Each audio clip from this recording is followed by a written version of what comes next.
Welcome to Navajo County Connection. I'm your host, Daryl Seymore, Supervisor, District 4. Today our guest is Catrina Jenkins, the Navajo County Emergency Manager. Catrina?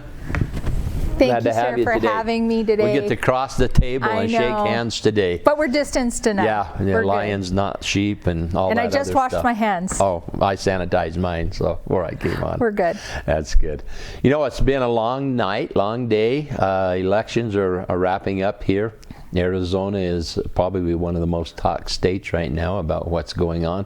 But let's just focus here in Navajo County. Okay. I mean, Navajo County got it done, has theirs voted. They've got about 1,000 votes left to tabulate some of the early ballots and get that in, and we'll have all of our stuff done. And you know, it isn't an easy job, and just my condolences go out to, we had a person working last night, and as she left the warehouse over there, she fell and she broke both of her shoulders and stuff. So, you know, sometimes we think that whatever, doing our job or whatever, it's a simple process, but it's also risky at times too. And we appreciate the volunteers and the people who have came out and helped in Navajo County. And I think we need to give ourselves the pat on the back. We're going to have probably over 70% of voter turnout in our county, and that's really great given the situation of the pandemic and things that we're in. So absolutely. You know, it's been a troublesome year. The election staff did amazing dealing with all of the challenges, dealing with COVID and the different things coming from the cybersecurity world, you know, voter security, right. All of that stuff. Our team is top notch. Yeah, Raylene and Michael Samples and the whole staff, the whole group down there have done a fantastic job, because it's not easy.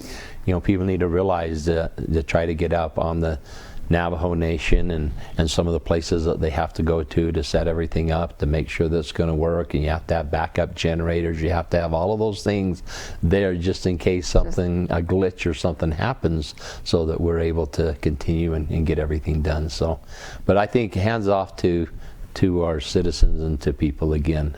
Great turnout. That's where we the people make a difference and be able to talk. Now it's getting a little bit brisk out there in the mornings, a little bit cool, but you know, some of the people have questioned why we're in stage 1 fire restrictions, and you know, tell us a little bit about that, what your thinking is, what do you hear is going to change or happen in the near future on that? Absolutely. So yeah, it's been, as with all things 2020, it's been kind of a crazy year on the fire restriction side of my world. Typically we do the fire restrictions in the springtime, but this year it flipped on us and we are doing it in the fall. That's because the conditions in the forest, we were really just so dry just a matter of weeks ago, and unfortunately or fortunately, however you want to look at it, we had a cold front come through and dump a little bit of snow, and that really helped. We had a great relief from that on our conditions, but it is still super dry. Right. But it's enough of a relief that we're starting to look at going out of the restrictions right now on the county level and on the forest. So probably in the next week, maybe 2, I would say I feel comfortable saying we'll be out of restrictions soon. That's fantastic, because it has been a very unique year. We have not got very much moisture at all, probably one of the lowest ever on record in recent history. But the moisture that we have received has been as timing.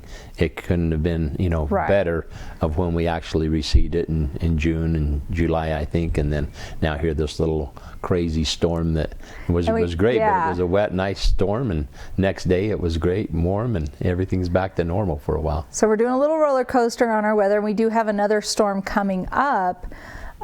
So we are anticipating enough precipitation to really lift those restrictions. That being said, I do want to take a moment to caution everyone. It's not super green out there. We still have very dry conditions, and so people don't want to go out and just light off fires and be careless. We still have to be the good stewards of our lands, both on our private property, because we are so close to the forest, as well as in the forest when we're camping or hunting, fishing, any of those activities. So it's a two-way street when we have to to really be careful. A lot of people are out getting wood, gathering wood right now, and need to be extremely careful there. And you and I had an opportunity last week to go and talk with Chief Morgan there at Pinetop Lakeside in the fire department, and just talking about forest healthy and also fire-wise, and what communities and what people can do to be a little bit better. And I think this is a great time of year that you really need to do some things to clean up around your yard, to get those pine needles out and away, clean your gutters. Those are all fire-wise things that can happen, because as you start lighting those chimneys and all of that comes into play, getting ready for Santa Claus to come down all nice and clean, we got to have that needs to be looked at. When was the last time you had a fire, and do you have creosote building up in the chimneys and things, because a lot of chimney fires can be very dangerous, and if we had one house go in the middle of a forest right now or someplace, it could be catastrophic, more so than just a catastrophe. And there's a lot of other simple things that homeowners can do to make their homes more fire-wise, like making sure their houses are numbered with reflective numbers and marked at the street, not just on their house, so that firefighters and law enforcement officers and paramedics can find their house easily. That's part of fire-wise too. Making sure that under the eaves and the gutters, like you mentioned, are cleaned out. Those are all really easy things that homeowners can do. And there's even a checklist on the FireWise USA website. And it's super simple. You can do your own home assessment, and doesn't take very long at all. And putting up lights this time of year, and thinking, okay, the LED has made a great change, that you don't have as much volume going through the lights, electricity and things, but still it only takes that one little spark or that one bad wire that I think I can get by this year, and then all of a sudden you've got a situation. So, more than anything, we want the holidays to be safe for people, and so some of the precautions that we need to take, looking at slip and falls, all of those things come into being good stewards of your property and being prepared during the things here. Do you deal very much with emergency? Let's say that, I'm just going to throw this one out, it's kind of different, but let's say we did have a 3 or 4 foot snow dump all of a sudden. How does Navajo County help and assist farmers, ranchers, or anything like that? Is there anything going on that way? So we're always planning for the next biggest, baddest disaster out there. I don't know if you probably remember the 2010 winter storm. That was the last super duper big one. We would look at that, and we take lessons that we've learned from that storm, the storm we had a couple of years ago in February, what we need to do to help our citizens prepare year round. But to respond to something like that, we work with our partners. If the farmers needed help, we would work with them to, the trucks or the hay. We bring in our state partners. If it gets super bad and we have to do a federal declaration of emergency, then we would take that up to the state. So like we did in 2010, because it was such a widespread across so much of Arizona, not just Navajo County, that's what got us a presidential declaration of emergency. Whereas typically we see just more local declarations helping us out.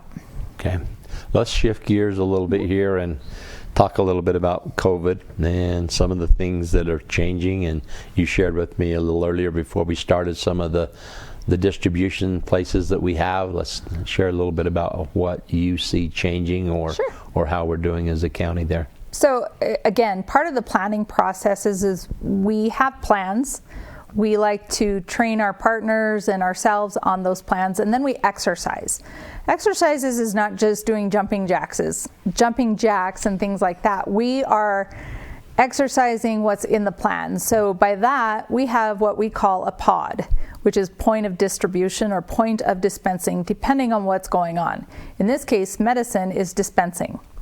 So to practice a point of dispensation, we do a flu shot clinic that's actually really kind of fun for us. It's a drive-through clinic. We partner with several agencies throughout Navajo County, most of the time fire, but not always.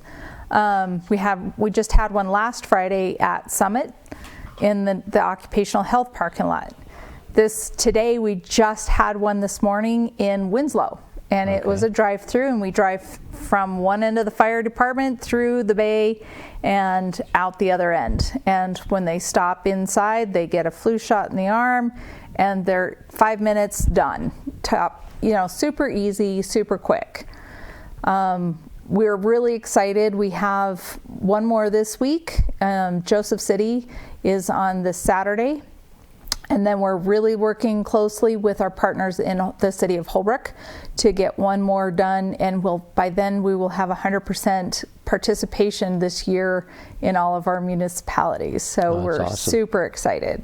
That's good. Yeah. And that's just to kind of, again, train not only us and our first responders, but also for our community so they know where to go when they do need a medication for a situation like COVID or anything else that might come up. Now, how do people stay updated on all the information that's coming out? How do you get the word out to people? So again, we're always big on our social media pages, but we have been trying to advertise also on our 311info.net, places like that, in the local papers and stuff. So word of mouth is big for us. Plus, like we said, every year, this is October, November, this is when we're going to do these and get that repetition in. That's great. By doing this and having this in place, if there were an emergency vaccine or something that needed to be distributed, this would probably be the method that we would use that would be as quick as possible. We've practiced it. We have it down a little bit better, and that would be the way that we would go through. And if it was an emergency, we would put something out on our Ready Navajo County emergency alert system, because then that falls under an emergency. And we really hold on to utilizing that tool that's in our tool belt for emergencies. I don't typically put out an alert through that system unless it's serious. So if it was something like that, then we would utilize that. With COVID, we haven't decided whether or not it's going to be necessary, because we are putting out more and more information. So we'll kind of cross that bridge when we get there, but it is one of the tools that we would use in disasters. It's fairly unusual to, we talked about fire restrictions, we talked about emergencies. I mean, this 2020 is going to go down as the year of nothing is normal. But yet at the same time, I think it's the new life that we're going to need to embrace, and we're going to need to say, hey, we're here, I'm going to live, I'm going to enjoy my life, this is what we do, and we've just had to make some adjustments. It's sometimes like getting a new pair of shoes. You have to learn how, break them in a little bit, or be able to go forward, and those things. And I think that's what's great, that we have the resiliency in our county to be able to take whatever's challenges that we're faced with and use the resources that we have here to make the very best outcome that we have. And I think, being prepared on the emergency side of it, being able to adapt and move forward. I guess, we have a few minutes. I'm going to just bounce some fun things off of you. But what is your worst nightmare emergency would be? The thing that keeps me awake the most? Probably another rodeo Chetasky wallow fire. That's near and dear to all of us. None of us want to see that happen again, but it is the one thing that makes my heart kind of go right. every year. In fact, just a couple of weeks ago, when I was leaving the Timber Mesa pod, the Friday right before that little storm came through, we had a little 2-acre fire break out in the Linden area on the Forest Service side. And I got the phone call from one of my friends in the fire department, Timber Mesa, and I was here because I had just done the pod. And so I was like, well, I'm going to take a little field trip and see it. And they showed me just how brittle dry the fuels on the forest floor were. It just literally disintegrated when he touched it with his tools. So fire's still my big one, just because of the devastation we've seen in Oregon, in Washington State, in California, even in Colorado. We had some firefighters go up to Colorado this fall, September, on a fire. They got there, the day they got there was 10 inches of snow on the ground, and there's still over 200,000 acres burned. Wow. And they got more snow the first 4 days. So just because we get a little snow, and that's one of the things that I like to caution people about, yeah, we got snow, but it's not always enough. And yeah, the ground might be moist, but so are did the fuels take that and soak it up? Probably not. So there's things that we need our folks to really learn as far as what those conditions really are. Right. Even as simple as going out and watering your trees. Let it soak for a day or 2 days. Because those trees need that to survive, but just if there was a fire, it would be better if they had a little bit of that moisture and stuff in that. Okay, number 2, earthquake. How would we do in an earthquake here? We got a little small one here in the studio this morning. Yeah, so as we were talking here, beginning here today. Every year, that's funny you should ask. Every October is a nationwide exercise that I was telling you about. It's called the Great Shakeout. Northern Arizona does actually have fault lines, and we do get very small earthquakes every year. They're happening all the time. We may not feel them, or we might feel a little bit of trembling, but we actually do have fault lines. So how would we do? I hope pretty good, because we've been preaching that preparedness message for all disasters, not just fire, not just the winter storm stuff, but any disaster, including a pandemic. Right. I think one of the disasters that we need to look at, you hope we never have to, but is a drought disaster. What happens if these lakes all around here ended up drying up? Yeah. And then what do we do, and how do we deal with that, and what new things is that going to happen? I mean, some of our histories of our land, tell about some of the people who were here first, they moved, and what was the reason for that? And it's told that it was looking for water and stuff there. Yeah, we did a few years ago, we did do a declaration of emergency for drought, because our conditions were that severe. So yeah, our citizens, I'm going to preach this one. We've got to have those kits, make sure we have our plans, our communication plans with our families. All those basic things have to be ready 24/7, 365. Indeed. Be ready. And I think that's a great part that you put that message out. In the county, it's always, it's the forefront of what we do in Navajo County is helping people be prepared. And I'm with you. One of the fires, as Glenn Kephart and I were talking about the virus, we said what would be the worst case scenario here, and that would be, I told him, another forest fire on top of what we're trying to deal with and things that we have. And we've been very blessed not to have an incident here with it being all around us, and we're ripe for that to happen. But we definitely, I think, closing our forest down, making some measures that we did early on, as many people as we had that were inexperienced to the forest, and coming up here, we were able to to avoid something that was very serious this year that would have added to a lot of the challenges that we've been faced with. Yeah, a lot of my friends in other counties weren't so lucky. Gila County had the Tonto Forest had several fires, including evacuations. The Coconino County Emergency Manager dealt with several over there. Yavapai County, several fires, even as late as a couple of weeks ago, big fires. So, yeah, definitely not fun. I talk to them, reach out to them because they are my friends, but it's a struggle, and we will face it, but it's not something I would choose to do if I didn't have to. Right. We'll always have that 72-hour emergency kit ready, have a little bit more supplied ready, and I think that's the most thing that people can do up here is just be prepared and be ready for anything that happens. So, good old Boy Scout motto, that's what we have there going through it. Well, I appreciate it. Anything else you want to cover today? No, just, make sure that you're staying on top of the latest and greatest information on all of our disasters, if we are having any, or just the goings on in Navajo County. Like, you bring us the greatest information ever. So Thank you for having me on. Well, I appreciate it. Thank you. And to all of our citizens, enjoy this time of year. This is one of the beautiful times to live in the mountains and the White Mountains and all of Navajo County.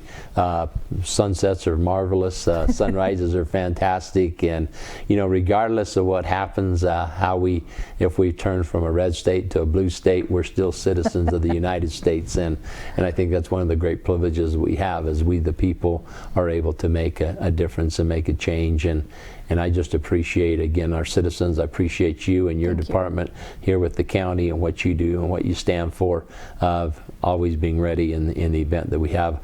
I still go back to the Cedar Fire, the opportunity, I think, was the first time that you and I had a chance to talk and work together a little bit. And that was a fire that was a little bit more nervous than what people realized how close it was. And it could have swung either way, but you were great in having the assessments and having things ready and having things out there for people. So just get your house fire-wise, fire ready, get it sprinkler ready, get it Christmas ready, and get it Thanksgiving ready, and all those things ahead of time, so that you really don't have an emergency.